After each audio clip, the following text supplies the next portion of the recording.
Mes chers frères, aujourd'hui 9 juillet, nous célébrons la fête de Notre-Dame de la Colombie, Notre-Dame de Chiquinquirá.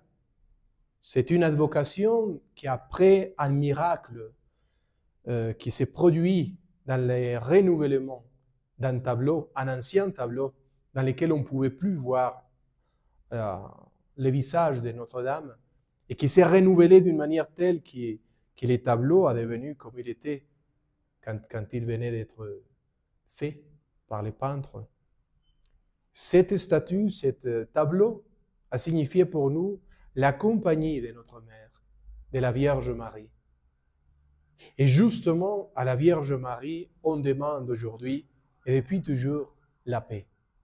Qu'elle nous donne la paix, qu'elle nous donne la réconciliation dans nos pays, que dans notre pays, ça soit possible, la réconciliation, la paix, la justice, la solidarité des saints avec les autres.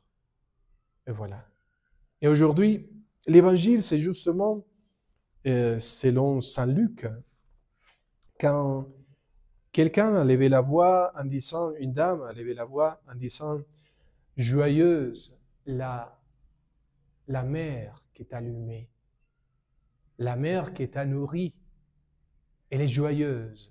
Et justement, la réponse de notre Seigneur, c'est mieux joyeux, plein de joie, celui qui entend la parole de Dieu, qui l'écoute et qui la met en pratique.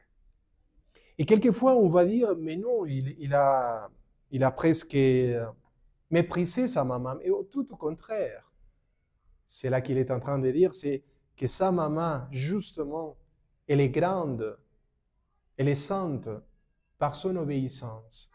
Parce que s'il y a quelqu'un dans l'humanité qui a été obéissant jusqu'à la fin au projet de Dieu et à la volonté de Dieu lui-même et à son Fils, c'est Marie. S'il y a quelque chose qui fait de Marie quelqu'un d'important, plein d'importance pour le salut de l'humanité, c'est Marie. Pourquoi? Pour l'obéissance, pour la fidélité à Dieu, notre Seigneur. Voici l'exemple de Notre-Dame qu'il faut suivre. Marcher à la suite du Christ, c'est configurer avec le Christ comme elle l'a fait.